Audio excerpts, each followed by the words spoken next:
Hello दोस्तों। आज हम बात करेंगे जो यूनिट 9 है हमारी आईसीटी की।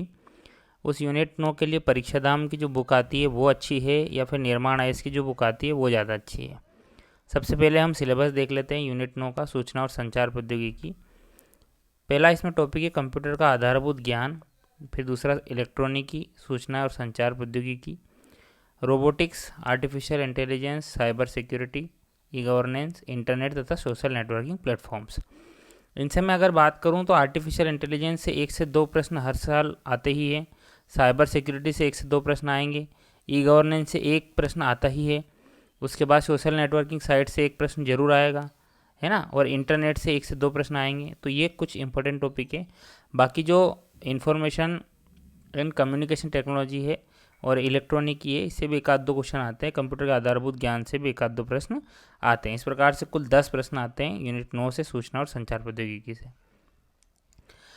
दोनों ही जो बुक है उसमें दोनों में सिलेबस पूरा कवर कर रखा है, लेकिन हम जो हमारा पैमाना रहेगा कि किस प्रकार से कौन सी बुक ज़्यादा अच्छी है, ये पैमाना हम प्रीवियस ईयर क्वेश्चन पेपर को देख के तय करते हैं।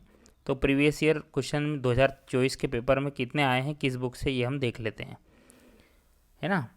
तो पहला प्रश्न है, यूनिक्स ऑपरेटिंग सिस्टम का केंद्रीय भाग कौन सा होता है। देखो, निर्माण आईएएस की जो बुक है उसमें ये नहीं दे रखा है। हालांकि यूनिक्स ऑपरेटिंग सिस्टम के बारे में बता रखा है, लेकिन उन्होंने भी ये नहीं दे रखा है कि यूनिक्स जो ऑपरेटिंग सिस्टम उसका केंद्रीय भाग क्या कहलाता है। अच्छा, मैं बात करूँ परीक्षा दाम की। जो परीक्षा दाम की ये जो एग्ज़ाम हुई थी 2024 की, इसके पहले जो प्रश्न आया था, ये जो प्रश्न आया है 2024 की एग्ज़ाम में यूनिक्स ऑपरेटिंग सिस्टम वाला, ये इसके पहले वाली बुक में नहीं था। देखो, ये सेम वही बुक है, इसके पहले वाली है, लेकिन जैसे एग्ज़ाम हो गई उसके बाद फिर उन्होंने अपडेटेड वर्जन निकाल दिया बुक का। तो ये जो यूनिक्स यहाँ पर हेडिंग डली हुई है और ये पूरा यहाँ पर लिखा हुआ है कि यूनिक्स जो कैरेक्टर यूजर इंटरफेस आधारित ऑपरेटिंग सिस्टम है, और 1969 में यूएसए की बेल लैब्स में इसका प्रथम संस्करण का विकास हुआ था। अब जब एग्ज़ाम हो गई उसके बाद देखो, मैं ये बताने का मेरा ये है मकसद कि किस प्रकार से जो बुक है वो जब एग्ज़ाम हो जाती है तो जो क्वेश्चन आता है उसको फिर से वो ऐड कर देते हैं, और हम जब देखते हैं उसको तो हमको लगता है कि हम वो क्वेश्चन उसी बुक से आया है, लेकिन ऐसा नहीं है। ये क्वेश्चन उस समय की जो बुक थी आईसीटी की परीक्षा दाम की, उससे नहीं आया है। इन्होंने बाद में यूनिक्स ऑपरेटिंग सिस्टम का केंद्रीय भाग कर्नेल कहलाता है एमपीपीएससी 2024 में प्रश्न आया, इन्होंने बाद में ऐड किया ये, है ना। तो मेरा मानना ऐसा है कि ये प्रश्न भी परीक्षा दाम से भी नहीं आया है ये प्रश्न, और निर्माण आयोग से भी नहीं आया है ना। क्योंकि हम जब बुक पढ़ते हैं तब का देखते हैं हम, बाद में उन्होंने कैसे क्या छाप दिया उससे क्या मतलब है ना। तो ये प्रश्न नहीं आया है किसी भी बुक से, दोनों से नहीं आया है। हमला भ्रामक ईमेल या टेक्स्ट संदेशों के रूप में आता है तथा आपसे सॉफ्टवेयर इंस्टॉल करने या व्यक्तिगत जानकारी प्रकट करने के लिए कह सकता है। हमें पता है इसका आंसर एमपीपीएससी ने फिशिंग माना है। अब देखो, यहाँ पर ईमेल या टेक्स्ट संदेशों के रूप की बात की गई है।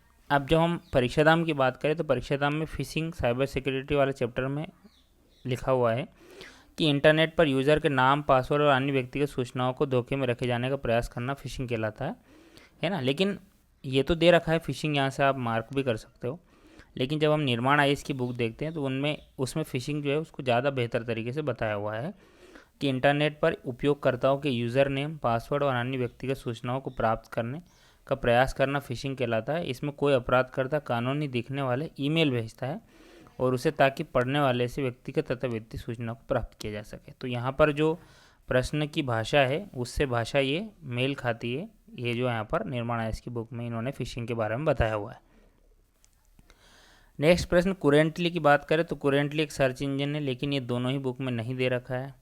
इमिटेशन गेम किसका मूल नाम है, ये द ट्यूरिंग टेस्ट का है, लेकिन ये भी दोनों बुक में नहीं दे रखा है। ट्विटर के संस्थापक जैक डोर्सी हैं, हमको सबको पता ही है ये, और ये दोनों बुक में देके रखा है इन्होंने। ये परीक्षा दाम की बुक है कि ट्विटर की स्थापना 2006 में जैक डोर्सी द्वारा की गई थी, और यहाँ पर ये है परीक्षा दाम की बुक। ट्विटर 2006 में जैक डोर्सी, नोग्लास, ब्रिजस्टोन और एवन बिलियंस के द्वारा इसकी स्थापना की गई थी, है ना। तो ये प्रश्न दोनों बुक से आया है।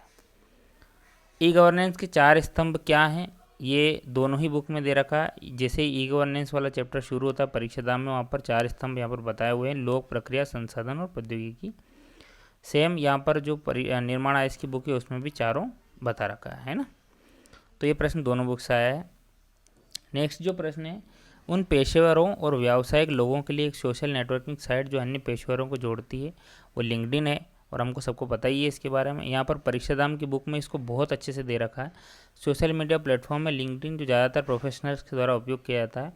इस प्लेटफॉर्म पर लोग अपने करियर बिजनेस संबंधित लोगों से संपर्क करते हैं। हाँ, लेकिन जो लिंक्डइन निर्माण है इसमें दे रखा है वहाँ पर इसकी परिभाषा नहीं दे रखी है, तो ये क्वेश्चन निर्माण से नहीं आया है ऐसा माना जाएगा, क्योंकि लिंक्डइन क्या है, कब इसकी स्थापना हुई थी, ये तो दे रखा है कि कब इसकी स्थापना हुई थी और कहाँ इसका मुख्यालय और अधिकारी कौन है, लेकिन ये नहीं बताया हुआ है कि लिंक्डइन एक्चुअल में है क्या, और वो दिखा रखा है परीक्षा धाम में। और क्वेश्चन भी वो आया है लिंक्डइन के बारे में, ये नहीं आया है कि इसकी कब स्थापना हुई, इसका कहाँ हेडक्वार्टर है, किसने इसकी स्थापना करी, नहीं, ये इसकी परिभाषा से प्रश्न आया है। और परिभाषा का जो प्रश्न है वो परीक्षा धाम में ज़्यादा बेहतर दे रखा है, ना कि निर्माण है इसमें। तो निर्माण से ये प्रश्न नहीं आया है, परीक्षा धाम से ये प्रश्न आया है। आर्टिफिशियल इंटेलिजेंस की शाखा हमको सबको बताया मशीन लर्निंग है, और ये दोनों में दे रखा है ना।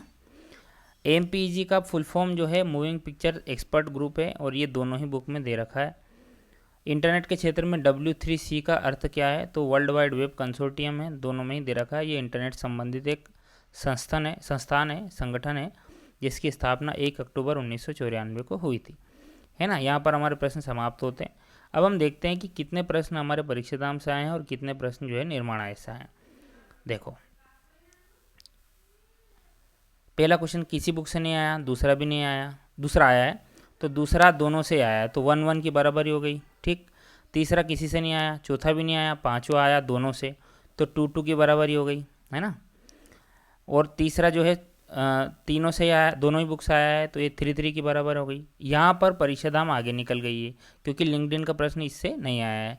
आर्टिफिशियल इंटेलिजेंस में फिर वापस जो है 5-4, उसके बाद MPEG 6-5 और W3G 7-6, है ना। तो 7 क्वेश्चन जो आए हैं वो निर्माण आए परीक्षा धाम से आए हैं, और 6 क्वेश्चन आए हैं परीक्षा धाम से। मेरा ऐसा मानना है कि ये जो बुक्स हैं स्टैंडर्ड बुक्स जो है, जो भी हम पढ़ते हैं निर्माण या परीक्षा धाम की यूनिट 9 की, लगभग सेम ही है दोनों, है ना। लेकिन मेरा ऐसा मानना है इन दोनों में ज़्यादा बेहतर जो बुक मेरे अकॉर्डिंग है, अब बाकी आप अपने हिसाब से देखो, मेरे अकॉर्डिंग जो है वो निर्माण की बजाय परीक्षा धाम है ना, क्योंकि परीक्षा धाम में ज़्यादा नहीं दे रखा। जैसे हम बात करें संक्षिप्त रूप की, अब संक्षिप्त रूप जो है एब्रीवेशंस जो है वो परीक्षा धाम में कम दे रखे हैं, और वहीं निर्माण में बहुत ज़्यादा दे रखे हैं। लेकिन परीक्षा धाम में जो दे रखे हैं वो ही लगभग इंपॉर्टेंट है ना। तो आपको ज़्यादा पढ़ के क्या करना जब आ उतने ही रहे हैं। और ये जो बुक है ये मैं 2-3 साल के लगभग पढ़ रहा हूँ, और हर बार इसी को पढ़ के जाता हूँ। इसके पहले मैं जो है ये बुक पढ़ता था, परीक्षा धाम निर्माण आया इसकी। लेकिन ये जो बुक है इससे क्लियरिटी दिमाग में ज़्यादा आती है, क्योंकि कम इन्फॉर्मेशन है और बहुत अच्छे से इन्फॉर्मेशन कंपाइल की हुई है। बुक भी दिखने में बहुत अच्छी है। निर्माण आईएएस की जो बुक है उसमें बहुत सारी चीज़ें दे रखी है जो कि MPPSC के स्तर की नहीं है, है ना। MPPSC के स्तर में इतने ज़्यादा डीप से प्रश्न नहीं पूछे जाते हैं। तो मेरा ऐसा मानना है कि निर्माण और परीक्षा धाम में जो परीक्षा धाम की बुक है ICT के लिए वो ज़्यादा बेहतर है। बाकी आप दोनों बुक खरीद सकते हैं, दोनों बुक आप देख सकते हैं व्यक्तिगत स्तर पर आप, ठीक है। तो इस वीडियो को हम यहीं पर रखते हैं। बहुत बहुत धन्यवाद आप।